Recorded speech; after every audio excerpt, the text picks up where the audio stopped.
From Hollywood, it's time now for... Johnny Dollar. Pat Cummings, Inter-Allied Life. Hi, Pat. What's new with you? Johnny, ever hear of Everett Benton? No, I'm afraid not. Investment firm down in New York. Real estate, oil, mining, this and that. What about him? We're carrying a $100,000 life policy on him. So? So last night he fell out of a 14-story window. Oh, that's too bad. Accident, Pat, or was it suicide? Maybe neither. I think he got pushed. I'll be right over.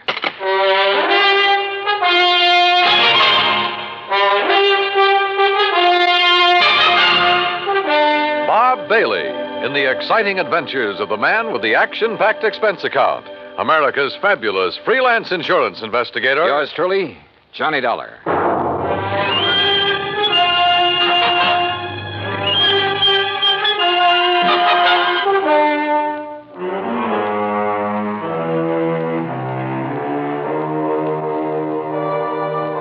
Expense account submitted by Special Investigator Johnny Dollar to the Inter-Allied Life Insurance Company, Hartford, Connecticut. Following is an account of expenses incurred during my investigation of the killer's list matter.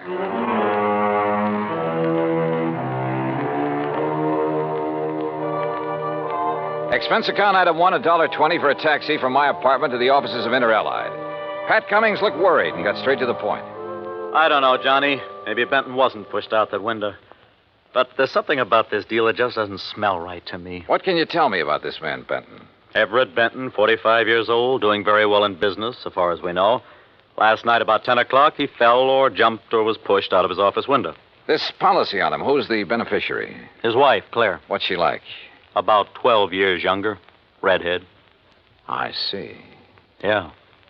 Well, what do you think? I think I better have a talk with Mrs. Benton.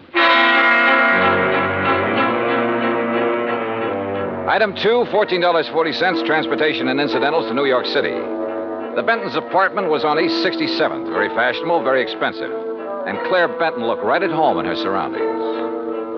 Do you mind if I fix us a drink, Mr. Dollar? Not at all, Mrs. Benton. It's been a pretty wearing day. I imagine it has. Police, questions, reporters. You Yeah. know. Sorry to be throwing more questions at you at a time like this. I'm used to it by now. Here's your drink. Thanks. Cheers. Yeah, cheers. You know, you certainly seem to be bearing up very well. Yes, I suppose so. Mr. Dollar, I think it would save time and embarrassment if we had a few things understood. Such as? You've heard of the ideal marriage. Well, Everett's and mine was not it. Oh. Naturally, I'm very sorry he did what he did, but... Well, we weren't exactly happy together. I take it you think he committed suicide, Mrs. Benton. Is there any doubt about that? Apparently not in your mind. None at all. If it was suicide, why did he do it? I wouldn't know. Everett hadn't confided in me for some time. We haven't been very close recently. Oh, Mrs. Benton, just suppose it wasn't suicide. Everett had no enemies that I knew of. I see.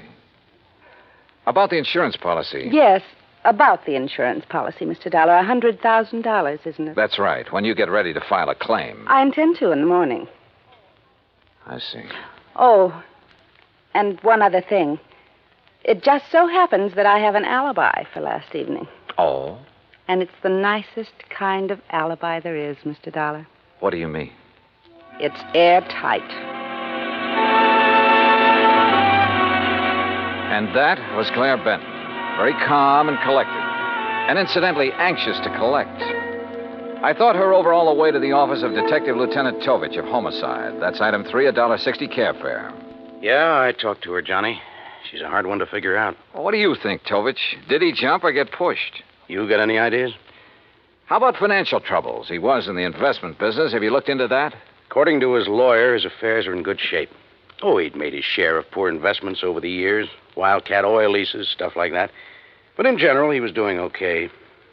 He was worth a lot of dough, Johnny.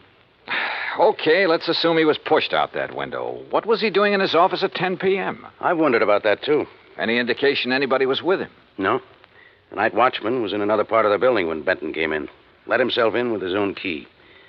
There could have been somebody else with him, all right. But who? Claire Benton says she has an alibi. Yeah. Don't know as I care for it much, but I haven't been able to break it down. Who is her alibi? Larry Santis. Santis. Runs a supper club over in the East 50s. Yeah, the ace of clubs, he calls it. Larry Santis. Thanks, Tovich.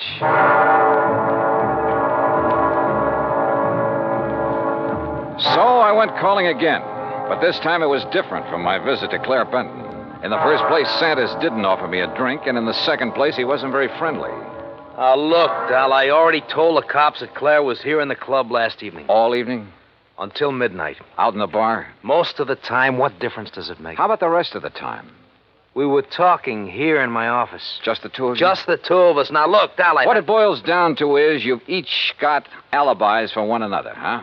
That's right. Now, look, nosy boy, Claire didn't kill Benton. At the moment, I wasn't thinking so much about her. Well, wait a minute. If you're trying to pin this on me... You and Claire have been pretty friendly, Santis. She benefits to the tune of $100,000 by Benton's death. Look, Dollar, you're blowing smoke in the wrong direction. I like the arrangement the way it was. Why should I try to change it? Well, that's a good question. So just let it drop. You get me? You got nothing to worry about, Santis.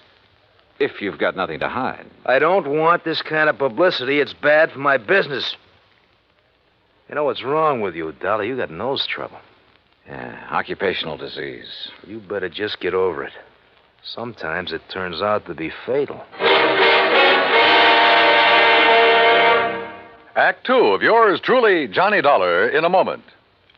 And now, Act two of yours truly, Johnny Dollar, and the Killer's List matter.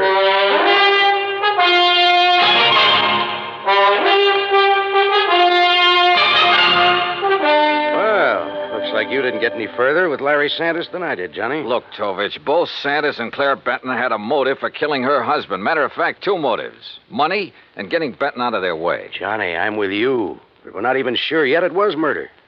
We do have something that indicates somebody might have been in Benton's office with him, though. Yeah, what is it? We found a cigarette butt in one of the ashtrays. Different brand than Benton smoked. Could it have been left there during the day? Janitor says he cleans out the ashtrays about 7 in the evening. Of course, he could have overlooked one. So I don't know whether it means anything or not. Oh, excuse me. Yeah. Homicide, Tovich. Oh? Where? Okay, I'll be right over. Well, Johnny, looks like we've got ourselves a little epidemic. What do you mean? Ever hear of a guy named Arthur Mayfield, promoter? No, what about him? They just found him in an alley, dead. Wait a minute. Don't tell me. Yeah. Fell out of a 10th floor hotel room.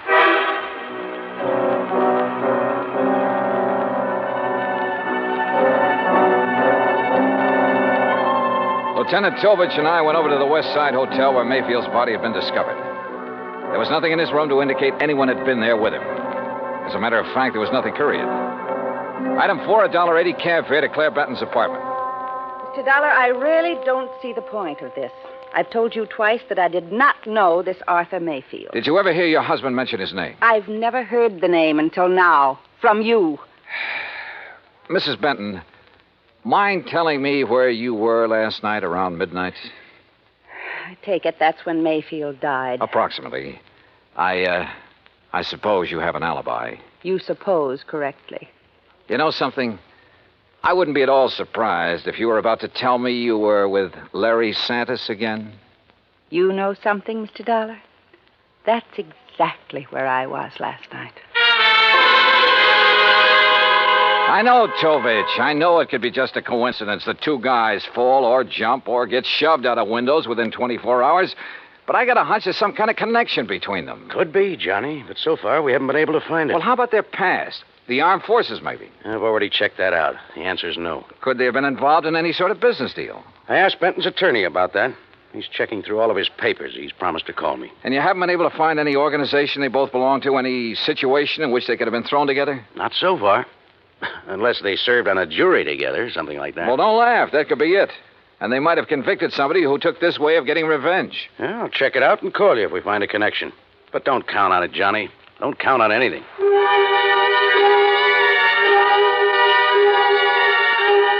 I went back to my hotel room and stretched out on the bed while I rehashed the whole deal in my mind. I thought about Claire Benton and Larry Santis. I didn't trust either of them. But as Tovich had pointed out, there was another thing to prove it. Okay, coming. Yeah, Mr. Dollar, that's right. you're investigating the murders of Benton and Mayfield? Well, I don't think they've been officially described as murders. No, but they are, Mr. Dollar. I'm certain of it. Who are you? My name is Alvin Whiting. I have some information that may be of value to you. May I come in? Come in. Thank you. If you don't mind, I'd like to look out the window a minute. You're being followed? I don't know, but it wouldn't surprise me. What is this information you have, Mr. Whiting? A couple of years ago, 3 men got together and bought an oil lease from a man named Tom Nolan. Did you ever hear of it? No. Well, he was a very eccentric man, hot-tempered, violent. He needed the money badly, so he sold the lease, which then was little better than worthless. Benton and Mayfield were in that deal together. I see. But I still don't understand what that has to do with their murders. I'm convinced their killer is Tom Nolan, getting revenge on them in his own warped way. Revenge? For buying a worthless oil lease from him? Last week, oil was discovered on that property, a lot of it. The property is now worth millions. Ah. I think that Nolan, with his twisted way of looking at things, probably feels that he was cheated out of that property. You're suggesting that this Nolan isn't quite all there, huh? Exactly. That's exactly what I mean. What's your connection with all this, Mr. Whiting? I'll tell you what my connection is, Mr. Dollar. I was in on the deal with Benton and Mayfield. I was the third man. Ah. So, you see, if my suspicions are correct, if Nolan is the killer, then I'm the next man on his list.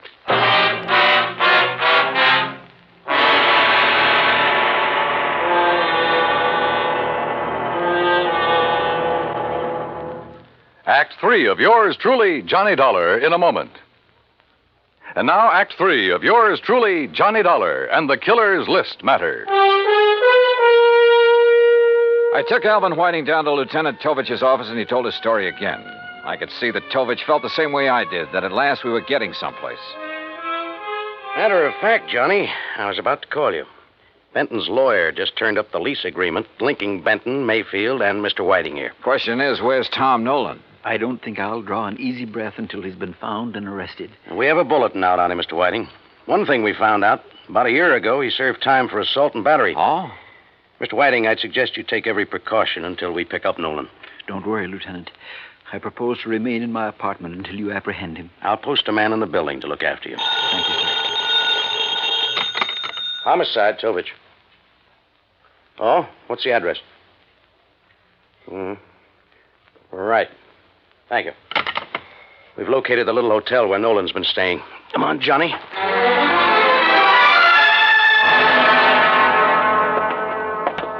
That's Mr. Nolan's room at the end of the hall, Lieutenant. Okay, clerk. Is he in? I don't know. I really haven't seen him since he rented the room from me. How long ago was that? Oh, about a week ago, Mr. Dollar. If he's gone out since then, it must have been at night when I was off duty. Here we are. Try your pass key quietly. Right.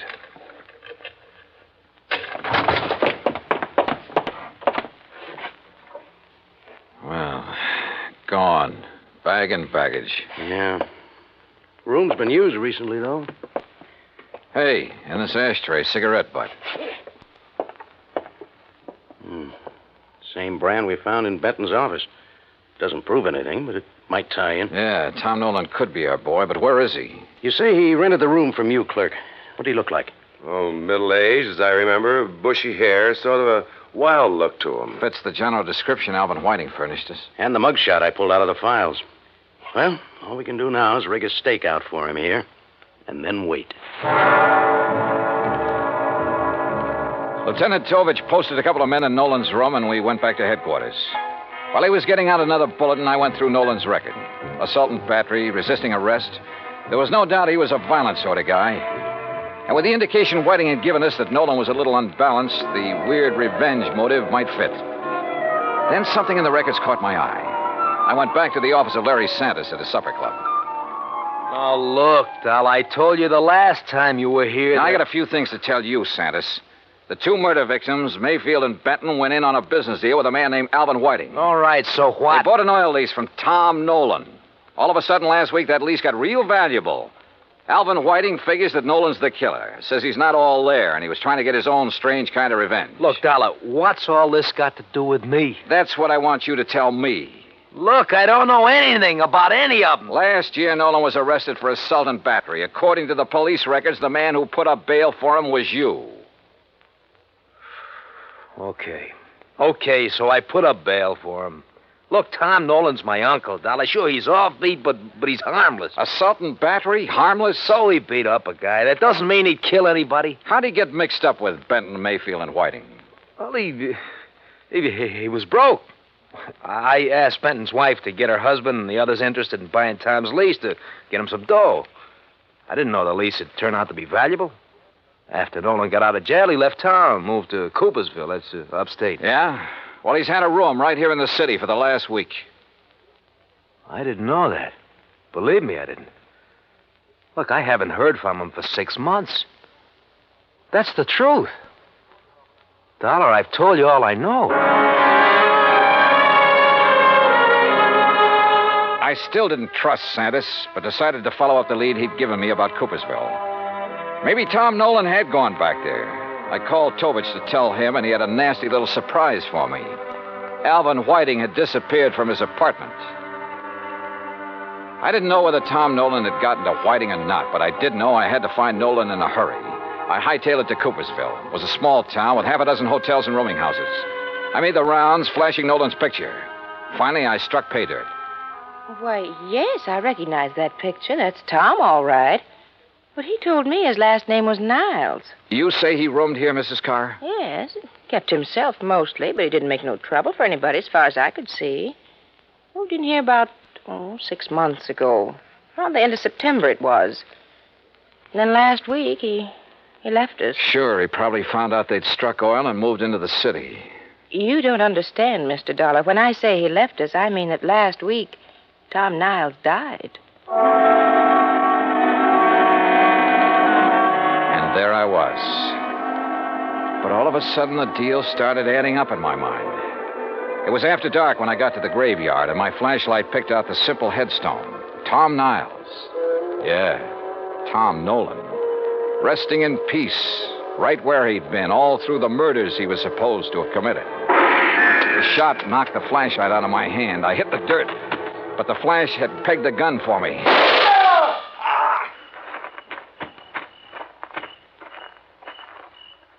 Well, Alvin Whiting. Oh, Dollar, my arm. Oh, don't worry. I'll get you a doctor, Whiting. I want you to be in good shape to stand trial. How'd you work it? Hire some drifter to rent that room back in New York under Nolan's name?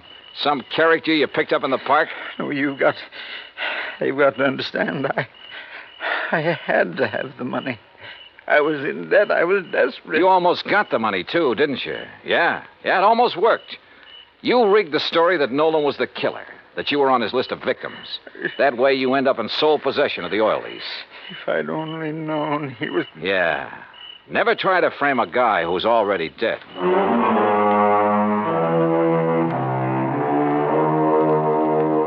Expense account total $146.50. Remarks? I turned Whiting over to the police and he made a full statement. Yeah, his motive was money.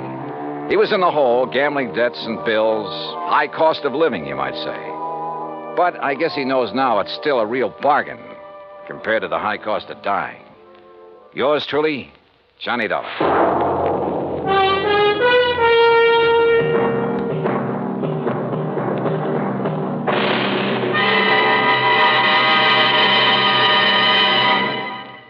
Our star will return in just a moment. Now, here is our star to tell you about next week's story. Next week, Dame Nature takes a hand and helps me solve a crime. Join us, won't you? Yours truly, Johnny Dollar.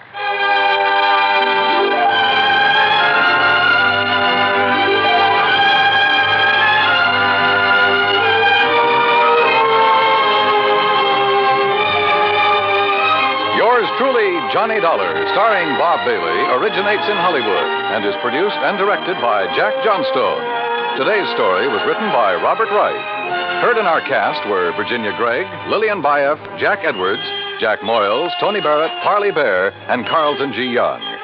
Be sure to join us next week, same time and station, for another exciting story of yours truly, Johnny Dollar. This is Dan Cubberly speaking.